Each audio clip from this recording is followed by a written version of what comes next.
structure of the meeting kind of goes like this.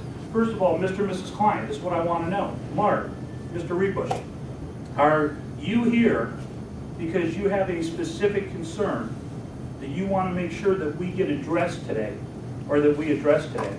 Or are you simply here because Karen called you on the phone and told you you needed to spend 45 minutes with us this morning? Because Karen called me. Perfect, okay? And very, very much appreciate you being here as a result of that phone call. Let me tell you a little bit about how Karen and I work together. So that's the first part of this meeting is, where I fit, all right?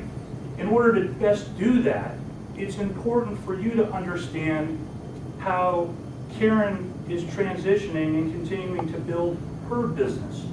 See, because the way that I view Karen is really more as a wealth manager as opposed to a financial advisor. What do I mean by that? Well, if you think of your situation, and if we talk about a non-business owner out of role play, I use 3 segments. If it's a business owner, you make it 4 quadrants. It's no big deal. We can talk about this offline and we can do additional calls or whatever you folks want to do. But if you think about your situation, Mr. and Mrs. Client, in no order of priority, you're impacted with estate planning, income tax planning, and investment planning. And you're really sitting here in the middle of those 3 sectors, charged with 2 responsibilities.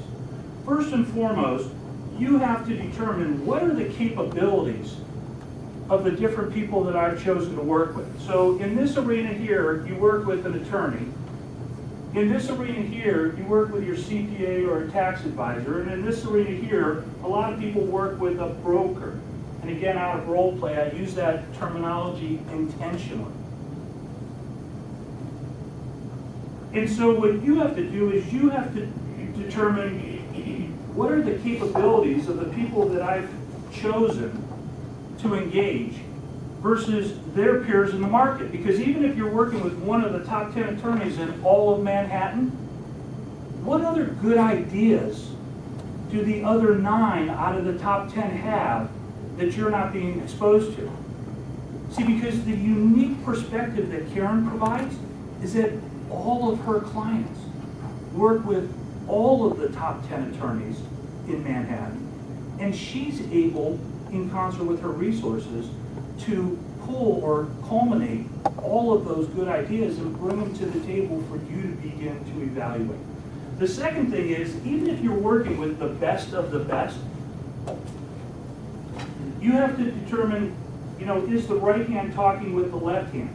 And as an example, a lot of clients say, I just sold off a piece of real estate that actually had some appreciation in it, and I got this tax bill that's due, and nobody over here is talking to this person over here saying we can sell out of a position where we have a loss, buy back into the same asset 31 days from now, but significantly minimize the amount of tax that we would have to pay on that real estate.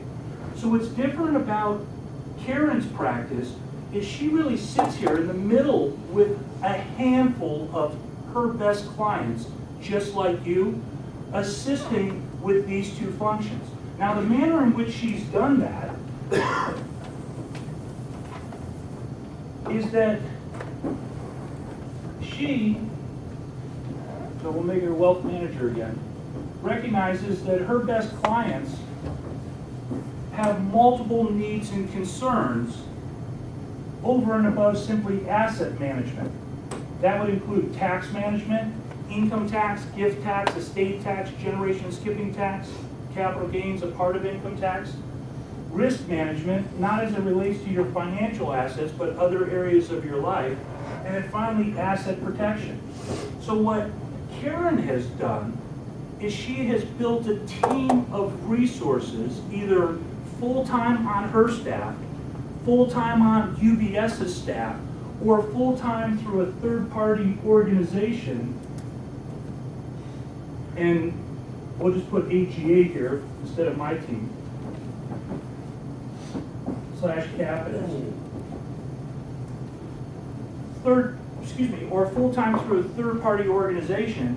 And what our role is, as resources for Karen, is to help her and her best clients understand what strategies, identify strategies that other clients with exactly the same characteristics that you have are utilizing on a daily basis to most effectively control and protect the wealth that you've worked a lifetime to create.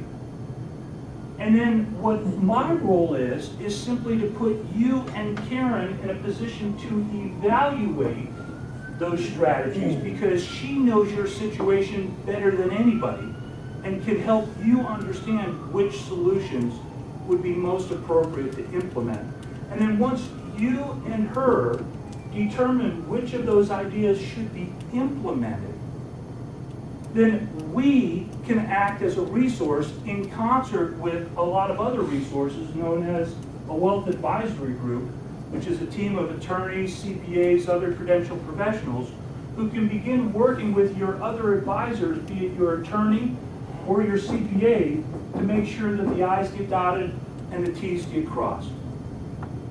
And so to facilitate this discussion, Karen has shared a little bit about your situation with me.